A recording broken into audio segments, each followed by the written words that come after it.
Now you know I'm coming through. When the growth look good on you, best believe they wanna screw now. I've been trying to climb, devil threw me in the dark. Baby, don't be insecure, you can still go make a mark like blow. Could never let them drain my soul now. Blow. Table turning like doorknobs, wow. Blow. I think I'm about to set sail. I'm a walking, living legend, walking with my chest out. Life keep dealing me cards, I keep fitting in love. Yes, people, it's G, and we are back in the building, guys. As you guys can see, scroll across the bottom. You already know what time it is, the formalities. If you guys could please subscribe to the channel if you haven't done so already. We are on the road to 300 subscribers. Please make sure you smash that subscribe button and make sure you like the video. Just like to again, as I always say, big up everybody who has subscribed to the channel already. Again, love and appreciation, man. Love and appreciation. So today's video, taking a little look at another player. You know, we looked recently at Randall Muani, the French striker. Decent player, making a bit of noise as well, especially around Europe. Obviously, we saw him at the World Cup for France. Just thought, you know what, Liverpool are looking at quite a few players in a general sense. You know, we've probably got this massive list of players that we're potentially looking to sign in the summer. Obviously, depending on, you know, how much we actually get to spend in the summer, you know, that will depend on, you know, quite a few things from the guys above, you know, FSG and things like that. And, you know, we haven't had any football this over the weekend and stuff like that. So I said, you know what, there was another player that I really wanted to just take a little look at, to be honest with you. Again, I'm no expert on, you know, players in a general sense, but, you know, done the research, had a little look at him. Very decent player that we've been linked with. You guys can see in the title anyway. Josko Gvardiol. I was about to say Gvardiol, but yeah, Josko. I think it's Josko or Gosko. You know what? I've never ever heard anyone say his first name, to be fair. I've never ever heard it, but Gvardiol, obviously the centre back who currently plies his trade at RB Leipzig. Now, big boss. And what I mean by that is I don't necessarily mean that as a player, but even though he is an absolute brilliant player, this is a guy, like, just look at him. He's supposed to be younger than me. Now, I ain't trying to reveal my age too tough, but he's supposed to be younger than me, probably by, I think, almost a decade younger, give or take, I think. And I'm looking at him and I'm saying, yeah, you look like we should be swapping ages, if I'm being totally honest with you. You know, he looks like an absolute specimen of a football player. But on the pitch, yo, this guy, when I say big boss, when I say beast, when I say, yo, this is a real kind of player, you know what I mean? Like, that's exactly what he is, you know. And Liverpool, again, you know, they've been potentially linked with him in the summer. When I say linked with him, I don't think, again, depending on how much we get to spend, depending on how much FSG want to, you know, kind of give us, depending on quite a few things, to be honest with you, depending on how much RB Leipzig want to sell him for. This is a player who has said before, apparently, this is all alleged, you know, because everybody seems to be saying it. Apparently, he does love Liverpool. And if there was a club to come in for him, he, you know, kind of hopes that it would be Liverpool. If it is, and we can agree a deal with RB Leipzig, then, yeah, he'd become a Liverpool player straight away. Spoken about, you know, his support for Liverpool, again, his love. And the fact that, you know, again, I think he's spoken with players like Lovren, players of that kind of ilk, who obviously, another his Croatian compatriot, obviously spent time together at the World Cup, but they probably obviously speak outside of that anyway. Lovren's probably bigged up Liverpool to him, you know. And I think when I look at someone like, you know, Gvardiol, you know, it's a weird one, because I like him a lot. I think he would help solve quite a few of the issues, but more the case of looking towards the future. You know, as we know, Van Dijk isn't getting any younger. Matip isn't getting any younger. You know, that's two of our centre backs already that we're potentially looking at and thinking, might not be so plain sailing. You know, there's been quite a bit of talk, you know, in regards to Matip. You know, this coming out from Charlotte Coates on Twitter. Liverpool reportedly willing to accept £15 million for Joel Matip. Now, we got Joel on a free, so any thing that we actually get for Joel is going to be a profit regardless anyway. So I don't see it as being too much. He's probably worth a lot more than that, in my personal opinion, maybe even double that, if I'm being totally fair. But, in today's climate, especially with the sheer fact that, Matip is such an injury-prone defender, and I feel sorry for him because he's a very, very good defender. And, if he was always fit, he would be Van Dijk's partner with no issues. There wouldn't even be a Gomez to even speak of. Gomez was the one who won the Premier League with us. Him and Van Dijk forming that, brilliant partnership during that season, barely concede any goals, all these kind of records that they were breaking and, all this kind of stuff. And Matip was just kind of there, it was like in the background, played a couple games here, a couple games there. And, it was all of that kind of stuff. And I think, he kind of went a little bit unnoticed. And I think, because in that season we did end up winning the Premier League, it then, ever since then, it's always been that, Matip is a good player. And, if he could just stay fit, he'd be probably in the starting lineup a lot more, of course, than he is currently. But unfortunately, when you can't stay fit, Joe Gomez took his chance, especially in that season, like I said, took his chance and was able to show everybody what he could bring to the team if, again, another injury-prone player, if he could just keep himself fit. But unfortunately, Liverpool don't do that. That's not something that we kind of do here. We seem to have a lot of players who are injury-prone. I don't want to get into all of them, but you guys already know who they are. Midfield, attack, and stuff like that. It just seems to be all over. We seem to have just injury-prone players. And Gvardiol, whether we can get him or not, I don't know. I would like us to get him if we can afford it. Then why not? He's a brilliant player for the future. He already looks like he's at that stage where, especially with how football's going at the moment, we're looking at a lot of, like, in general, we're looking at a lot of players and their ages and stuff like that. Jude Bellingham, obviously another player that Liverpool reportedly interested in. He's only 19, not even in his 20s yet, and that's a player that people are already saying is ready. He's ready to kind of go, and that that can happen as well. That can totally happen. Of course, it's happened in the past, so that can obviously continue. But that's the kind of stage that I think football's at the moment, is looking at these younger players, and if they're ready, you grab them in now. You grab them in now, man. You don't even bother waiting. Some of these guys who are really, really young, especially like when you look at, obviously this is at the highest scale, but when you look at players like Mbappe, the moment he made his debut for Monaco, ever since then, he's never really looked back. He's got a World Cup and another World Cup, two World Cup appearances with one medal, wrapped around his neck. So he's already a player that you're already thinking to yourself, he's good to go. He's good to go. We ain't got to worry about him. And there's quite a few players who kind of maybe not fall into that mold in terms of the level, but fall into that mold of, we're ready now. We're ready today. We don't need to wait another 3 years to see how we pan out. And, he doesn't need to spend any more time with, Leipzig. I think he's ready for a big summer move. Where that is, I don't know. I hope it's Liverpool. I hope we can get him in because I think he'd be such a great defender for us, just with everything that he kind of brings and stuff like that. But I'm looking at that. It's that left centre back kind of area. Now, obviously, Liverpool predominantly have always played really and truly. I think maybe a couple of times we played other formations, but we predominantly play with 4 at the back. Now, so obviously that means then if you've got 4 at the back, he's a left-sided centre back. He's left-footed as well. He's going to play on that left-hand side. I don't see, if Liverpool signed him trying over to the right-hand side. It just doesn't really make sense. But I think that if you were able to get a player like Gvardiol, I do think that that's probably the time when Klopp has to look at things. If Klopp is the manager at the time, if we can get him, I think then that's when Klopp's got to kind of look at it and think to himself, maybe we can go with 3 at the back now, because then you don't really need to shift up too many positions at the back there in terms of Van Dijk's always played left centre back. No one else has played there in terms of consistently and things like that. Van Dijk has made that position his own. We have no one else to actually play that position.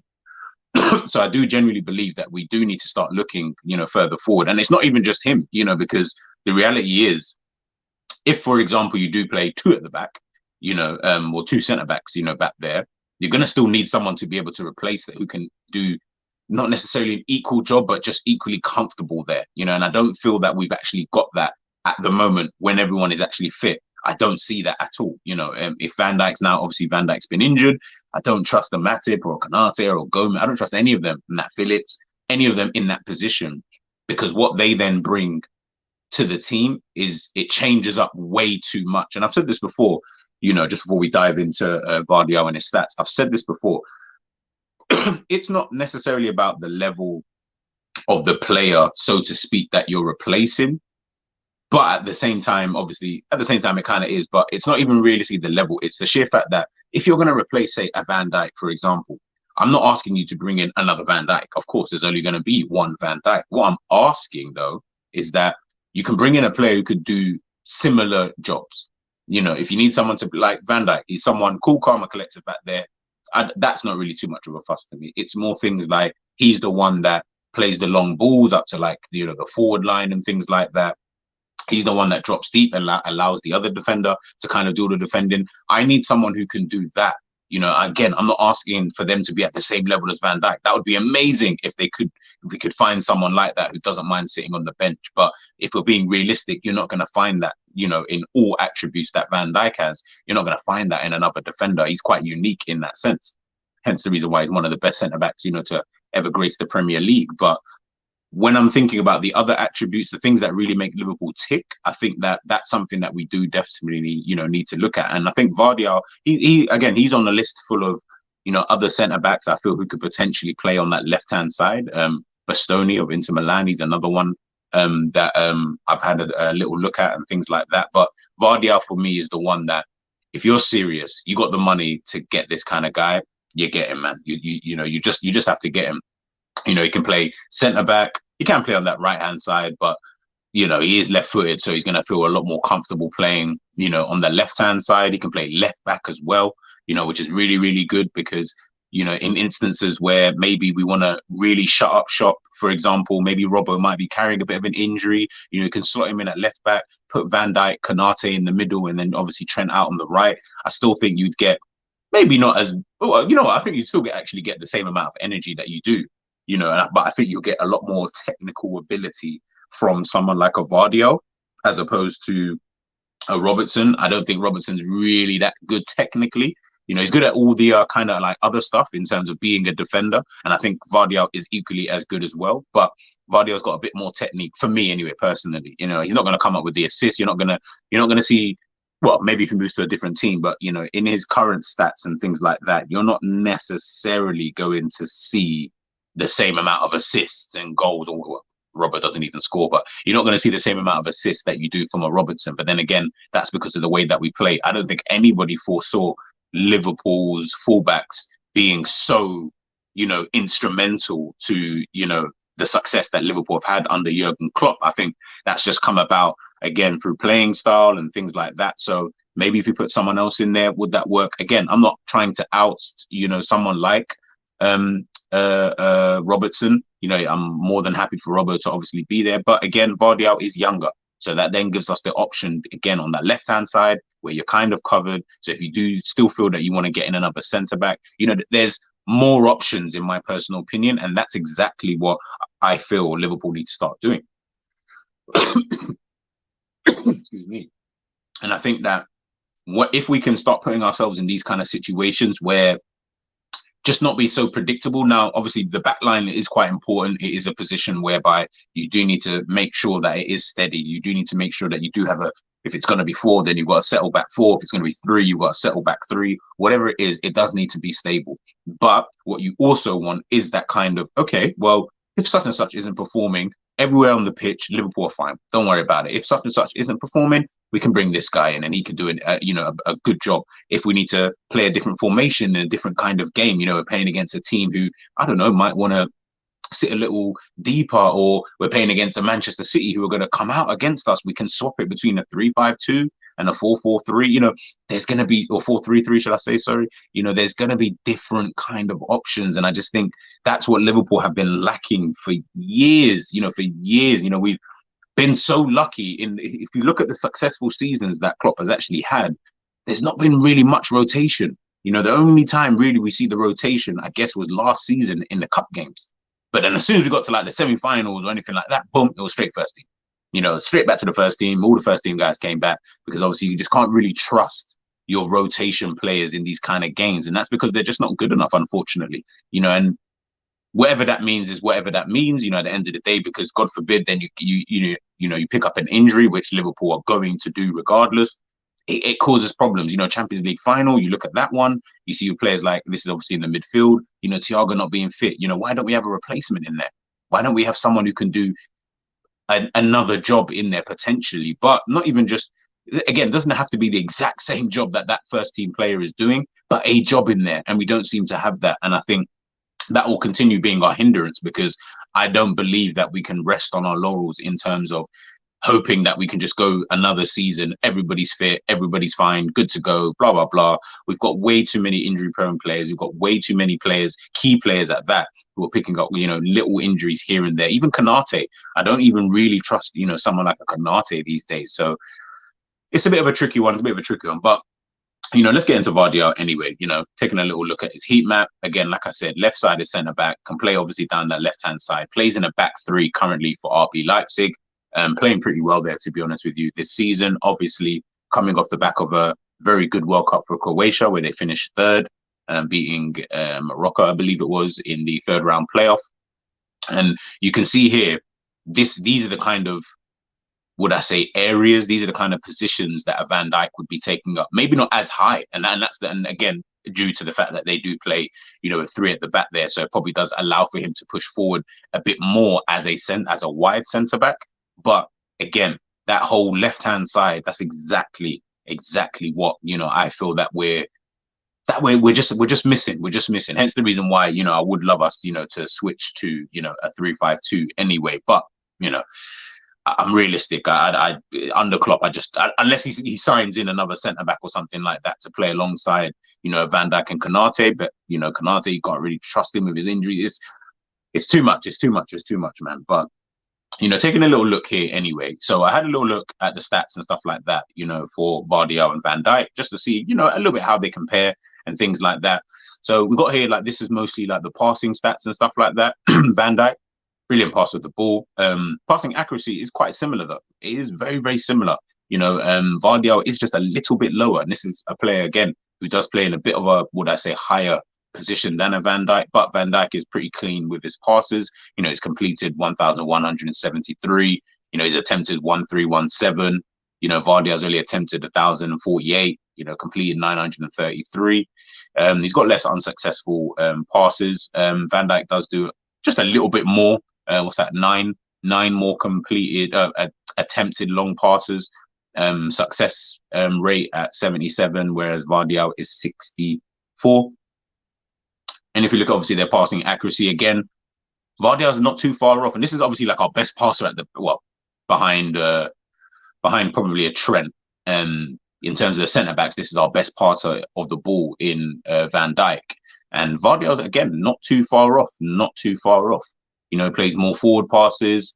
Van Dijk, short passes completed. Again, when it comes to the passing, I do expect Van Dijk to probably take over, because he does do a lot of these passes are, side to side, and he has got quite a few forward passes there, obviously, of course.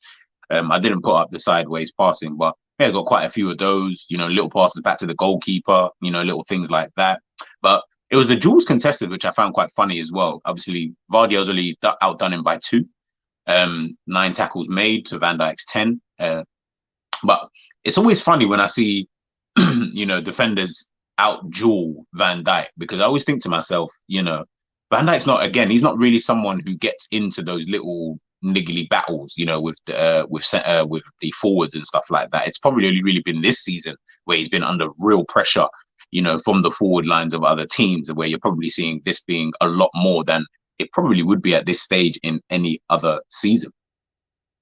Aerial duels won. Van Dijk's outdoing him there, 44-17. Aerial duels lost. Obviously, Gvardiol's just lost two less. So the success rate of Van Dijk's aerial duels is 77 to Gvardiol's 60. Ground duels contested, again, 48. Excuse me, 48 ground duels contested. Van Dijk's only contested 17. 17, that's crazy. 17 this season. And Gvardiol's won 28. Van Dijk's only won 11. ground duels lost. Obviously, Van Dijk would be less because he's doing less. Gvardiol's lost 20. The success rate again would be better in Van Dijk's favour purely because of how much he's actually done. But Gvardiol only is at 58, which is pretty good for a defender who's obviously contested 48.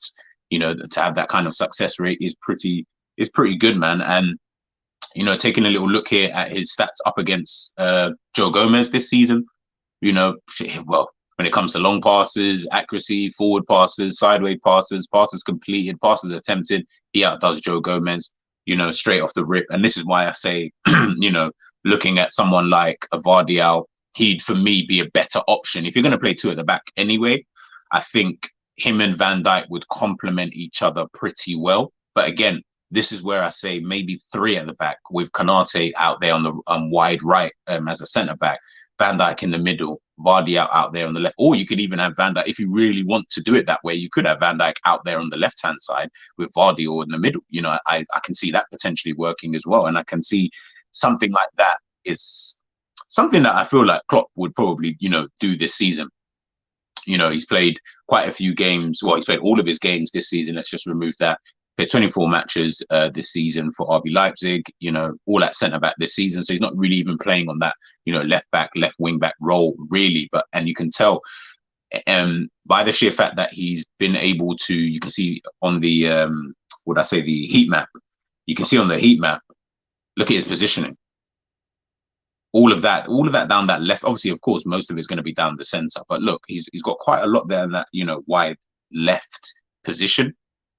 But, this season, he has got but he's played all of his games, should I say, this season at centre-back. So, again, this is someone I think, if you sign someone like him, and I'm going to keep reiterating this throughout this video, if you sign someone like him, you've got to play this guy, I think, in a 3, man. I think it only really works, in a 3. And I just put up a little position detailed here. This is from, all of his time at RB Leipzig, plus at his former club as well, before he joined RB Leipzig. He's played left back there 36 times, obviously 91 times. Even playing 36 times, 2 goals, 2 assists, pretty decent. Playing a centre back, 5 goals, 4 assists. It's pretty decent. It's pretty decent. And if you translate that into a team who are more emphasis on their wing backs, more emphasis on them to do things, hey, it's just an option. It's just an option. So again, taking a little look here at his ball progression. Now, this was data posted out on September in 2022. So obviously a few months back before the World Cup and stuff like that. If you guys can see it, you can see his ball progression up against all the other centre-backs out there and other full-backs in the top 5 leagues around Europe. You can see Trent Alexander-Arnold is way out in front. Cancelo second, Jordi Alba third, Andrew Robertson fourth. Would we say Thomas Meunier? Yeah, probably next after that. And then that's when it kind of gets meshed in. But look at Gvardiol. Gvardiol's right in that little mix there. He's in that kind of group that's, mixed in with, your Eric Garcias, your Matip's in there as well. Laporte is in there. Alphonso Davies, he's ahead of him, which is quite surprising as well. But I know that Alphonso Davies, has been injured quite a bit this season. So, these are the kind of little things that when you take a little look at, you're like, all right, cool. Do you know what I mean? Again, I'm not trying to, when we take a look at some of these players and stuff like that, I don't want to blow their trumpet too much. I do really, really like Gvardiol, and I think he'd be a great addition to the squad, whether it be starter or not, or whatever Klopp wants to kind of do with him. But at the same time, we also got to look at, some of the not so great points, so to speak, because at the end of the day, we've got to see how is that going to fit? There's a lot of players out there in the world of football who are fantastic players. Gavi, Pedri. Do I think they're one of the best, or some of the best youngsters to even touch planet? Of course. Do I think they could work in Liverpool's team under this system? I don't think so. I think Musiala, another one, I think is a brilliant player. One of my favourite youngsters to actually watch out there. Do I think that Musiala would work in this system? Nah, not at all. Because of the positions that he likes to kind of play, that he kind of likes to take up. I don't think it'd work in a Klopp system. That doesn't mean that they're not good players. It just means that we've got a specific system here, and only a certain type of player can, kind of play them. We're taking a look at, Gvardiol's attributes, and this right here, weaknesses, aerial duels. Now, that's obviously something that he's going to definitely, as I showed you before with his aerial duel contests and stuff like that and his success rate, definitely something that he might need to, fix up on. And especially in the Premier League, where we know teams like to play long balls, like a Brentford and, teams like that kind of thing who long balls up to Tony. Are we confident that you can win them? Don't know yet, to be honest with you. You might win a couple, but, you don't have the same kind of problem that Saliba had the other day, 10 aerial duels and win 0. We don't really want that. But one of the key things is no serious injuries. This is his injury record. That's his injury record since 2021. And I haven't got anything further than that. So of course there's probably going to be something there that someone might be able to pinpoint. But when I'm looking at this, I'm like, yo, he's only missed 9 games since the 2021 season. Do you know what I mean? Like 9 games, 4 in the 2021 season, 7 in that 2021 season that he actually missed, through injury, and then 2 in the 21-22 seasons, again missed through injury. So, there's a few more, transfer market only showed this. So again, there's probably some more. Others might be able to find it. So apologies if that's not really come up. But again, I was quite intrigued when I did see that, because I said, you know what? That bodes well. That bodes well. I am a little worried though if we do get someone like him, because that's going to change once he gets into the Liverpool setup. That's going to go from getting 7 in a season to missing 7 games in a season to potentially missing 15.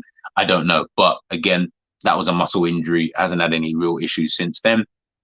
If we're looking at his other attributes, now these are all the good attributes: good ball carrier, good pass off the ball, great anticipation, good interception, good at dribbling, likes to play under pressure, power and physical, he's got agility, he's got the pace, very self-confident, bit of a leader back there. And again, it's not even just due to his size, but I can only assume, having played football before, when you've got a guy back there who's literally a beast back there, and I can only imagine attackers don't really want to face this guy.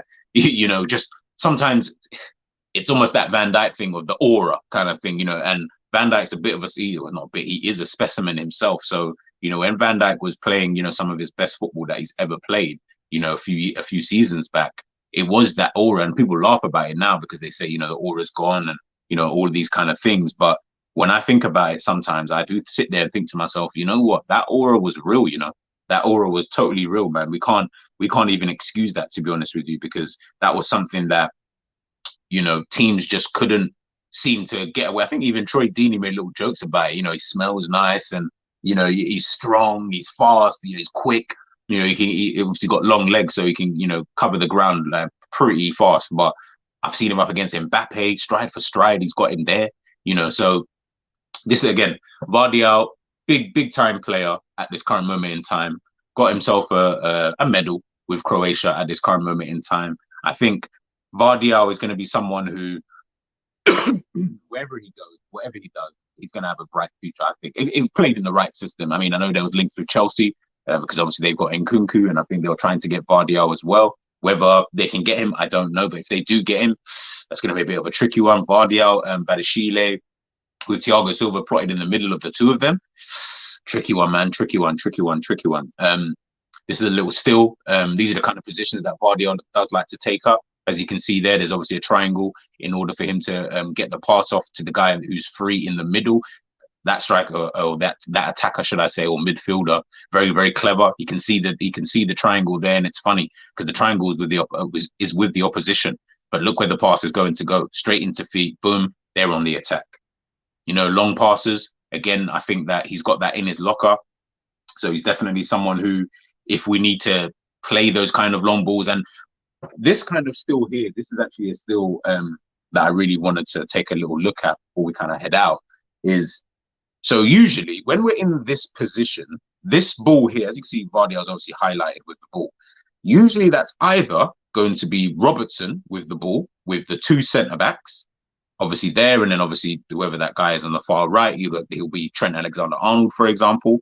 But in this situation, hence the reason why I want to play with 3 at the back, is what you've got here, you've obviously got the guy on the left-hand side. You can see here the arrows pointed with him going to make that run into the space behind the centre-backs there. Obviously, the right-back in that position, he's kind of messed up because what he should have done is just kept his line. But obviously he's worried because if he keeps his line and he times the left-hand side of player times that run well, he's going to be onside with all the space in the world. But what he's then done is this, because he's dropped and he's still giving him that space. The guy's been able to cut in. Boom. He's now going to run in. Now, I can't remember what happened with that end move. But for me, when you've got three at the back, just imagine, this is obviously RB Leipzig's three at the back anyway. So imagine this is Gvardiol here on the left-hand side.